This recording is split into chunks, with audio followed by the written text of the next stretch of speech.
हमें माजी को पीछे छोड़कर आगे बढ़ना होगा। चीन की तरक्की हम सब के लिए काबिल तकलीद है। वज़ीर आज़म शहबाज शरीफ का पाक चीन बिजनेस कॉन्फ्रेंस से खिताब। इससे पहले खिताब में वफाकी वज़ीर खजाना मोहम्मद औरंगजेब ने कहा, महंगाई को कम करने के लिए मज़ीद इक़दाम कर रहे हैं। पाकिस्तान में बैरूनी सरमायाकारी में इजाफा हुआ है। अमरीका समेत अहम आलमी मार्केट्स तक रसाई के हुसूल की कोशिशें कर रहे हैं। जबकि नायब वज़ीर आज़म इसहाक डार बोले, SIFC पाकिस्तान में सरमायाकारी के लिए इक़दाम कर रही है। हमें रवां साल शरह सूद के मामले को देखना होगा।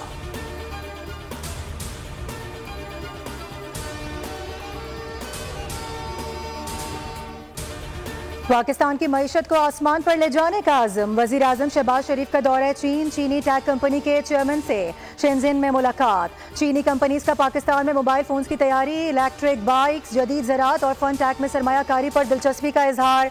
वज़ीर आज़म ने कहा कि पाकिस्तान में गैर मुल्की सरमायाकारों को सहूलियात की फराहमी यकीनी बना रहे हैं।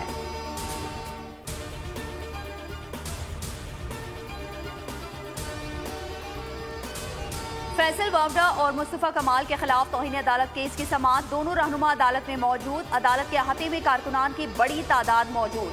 गुज़िश्ता रोज दोनों ने सुप्रीम कोर्ट में शो कॉज नोटिस का जवाब जमा कराया था। मुस्तफा कमाल ने गैर मशरूत मुआफ़ी मांगी, ताहम फैसल वावडा ने मुआफ़ी नहीं मांगी थी।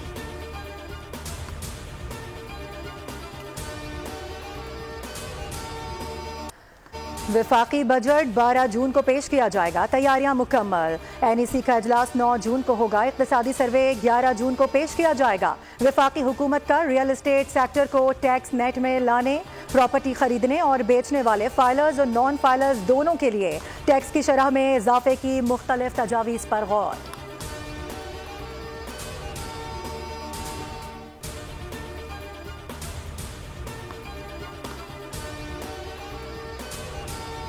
बजट 2024 मुलाजमीन को रिलीफ देने के लिए तनख्वाहों में 15 से 20% इजाफे की तजवीज़। मेडिकल और कन्वेंस अलाउंस में भी 200% इजाफे का मुतालबा। सूबों और वफाकी मुलाजमीन की तनख्वाहों में फ़र्क को कम करने के लिए डेस्परेटी अलाउंस जारी रखने की भी तजवीज़। तजावीज़ इब्तदाई मराहिल में है।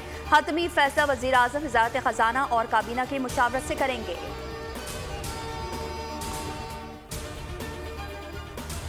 वफाकी वज़ीर दाखिला मोहसिन नकवी का दौरा रूम। वज़ीर दाखिला से मुलाकात। गैर कानूनी इमिग्रेशन और इंसानी स्मगलिंग रोकने के लिए मुश्तरका इक़दाम पर गुफ्तगू। इंसदाद मंशियात और बॉर्डर सिक्योरिटी के हवाले से ताउन पर भी तबादला ख्याल।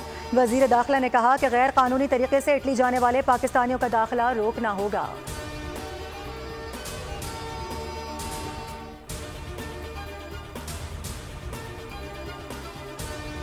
कराची में सिक्योरिटी गार्ड की फायरिंग से व्लॉगर जाँ बहक। साद अली वीडियो बना रहा था। पाक भारत मैच पर अवामी तासुरात ले रहा था। सिक्योरिटी गार्ड ने तैश में आकर उस पर फायरिंग कर दी। वाक़ई की CCTV सामने आ गई। सिक्योरिटी गार्ड गिरफ्तार। सिक्योरिटी गार्ड, सिक्योरिटी कंपनी और मोबाइल मार्केट के जिम्मेदारान के खिलाफ वालिद की मुद्दत में मुकदमा दर्ज। कत्ल की दिफात शामिल।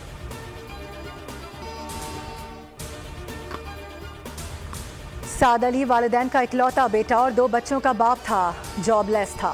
दोस्तों ने मशवरा दिया कि अपना YouTube चैनल बना लो। उसे क्रिकेट का जुनून था। उसने क्रिकेट पर ही व्लॉग्स बनाने शुरू कर दिए। वो व्लॉग बनाने ही सरीना मार्केट गया था। सिक्योरिटी गार्ड की भी वीडियो बनाई तो उसने बेदर्दी से फायरिंग कर दी। साथ के अहल खाना गम से निढाल। गैर तरबियती याफ्ता गार्ड्स भर्ती करने वाली कंपनीज के खिलाफ सख्त कार्रवाई का मुतालबा।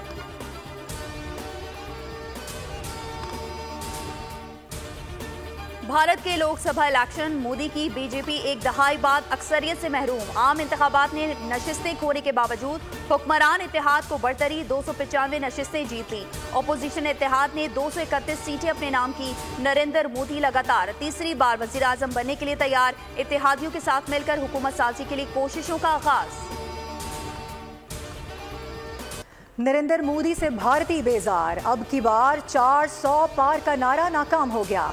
यूपी, महाराष्ट्र, उत्तर प्रदेश, मगरबी बंगाल और मशरकी पंजाब में हुक्मरान इत्तेहाद को भारी शिकस्त। बीजेपी अपनी 63 नशिस्तों से भी हाथ धो बैठी।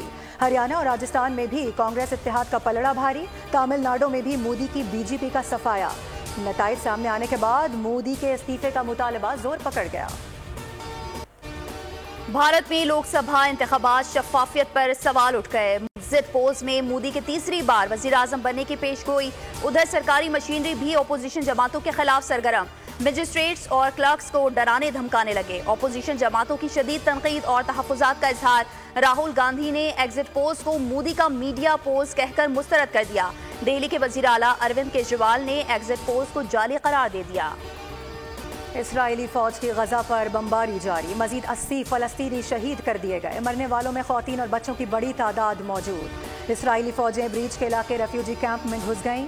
जंगी तैयारों से वस्ती गजा के इलाकों पर बम बरसा दिए। 7 अक्टूबर 2023 से अब तक गजा पर इसराइल की बिला तफरीक वहशियाना कार्रवाइयों में 35,550 से जायद फलस्तीनी शहीद, जबकि 82,959 अफराद जख्मी किए जा चुके हैं।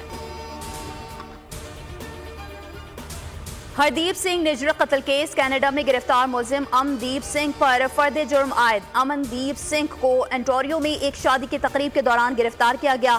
सिख रहनुमा हरदीप सिंह निजर को गुज़िश्ता साल जून में गुरु नानक गुरुद्वारे के दरवाजे पर कत्ल कर दिया गया था। लंदन के अस्पतालों पर साइबर हमले। मरीजों को दी जाने वाली सर्विसेज मुतासिर। ब्लड टेस्ट के नताइज में गड़बड़। मुतादिद ऑपरेशन मनसूख कर दिए गए। इमरजेंसी में आने वाले मरीजों को दूसरे अस्पतालों में भेज दिया गया। ईद उल अजहा की तैयारियां जोरों शोर से जारी। कहीं जानवर आ गए तो कहीं आने वाले हैं। मवेशी मंडियों में रश, लेकिन जानवरों की कीमत आसमान पर। बच्चों की एक्साइटमेंट उरूज पर। कुर्बानी के जानवरों की खूब खिदमत।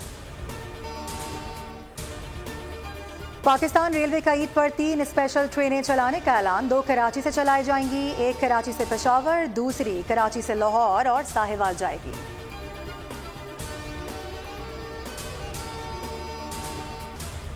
शदीद गर्मी के बाद मुल्क के मुख्तलिफ शहरों में बारिश। मौसम खुशगवार हो गया। इस्लामाबाद में भी रिमझिम। बालाकोट और वादी नीलम में भी बादल बरस पड़े। पंजाब और खैबर पख्तूनख्वा के शहरों में भी आज बारिश की पेशगोई। सिंध में शदीद गर्मी का राज। कराची का मतला अब्र आलूद, ताहम गर्मी की शिद्दत बरकरार।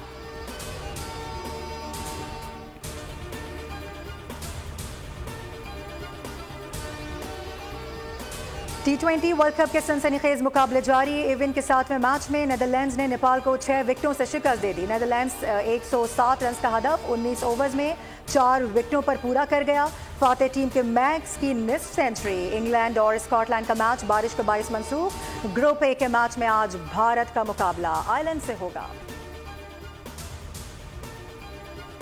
T20 वर्ल्ड कप में ग्रीन शर्ट्स अपनी मुहिम का आगाज जुमेरात को अमेरिका के खिलाफ मैच से करेंगे। मैच से कबल पाकिस्तान की तगड़ी ट्रेनिंग, फील्डिंग और बैटिंग की मशक़ें। पाक भारत टाकरा 9 जून को न्यूयॉर्क में होगा।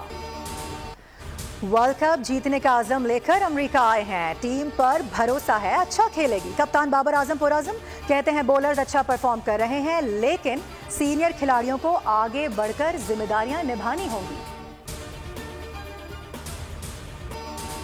मैच से पहले बुरी खबर। ऑलराउंडर इमाद वसीम की पसली में तकलीफ। अमेरिका के खिलाफ मैच से बाहर कप्तान बाबर आजम की तस्दीक, ताहम बकिया मैचेस में शिरकत करेंगे।